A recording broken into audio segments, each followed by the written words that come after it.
কবি কাজী নজরুল ইসলাম যে একজন বিখ্যাত গীতিকার একথা আশা করি নতুন করে বলে দেওয়া লাগবে না আপনাদের।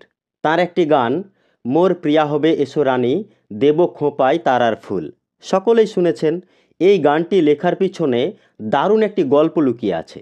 লোকগীতি সম্রাট গায়ক আব্বাস উদ্দিন তাঁর আমার শিল্পী জীবনের কথা বইটিতে লিখেছেন, একদিন কবি কাজী নজরুল ইসলাম ও আরও কয়েকজন শিল্পী গ্রামোফোন কোম্পানিতে বসে গল্প করছিলেন।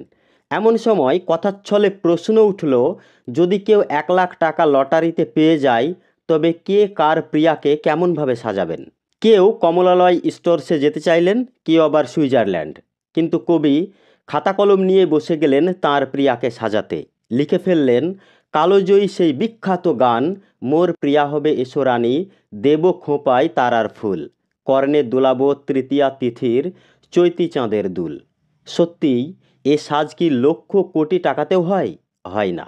এ সাজের জন্য চাই একটি রূপকথা কবি মন। কেমন লাগলো এই এপিসোডটি জানাবেন অবশ্যই। আর নতুন আরেকটি এপিসোড নিয়ে হাজির হব আবার। ভালো থাকবেন সকলে।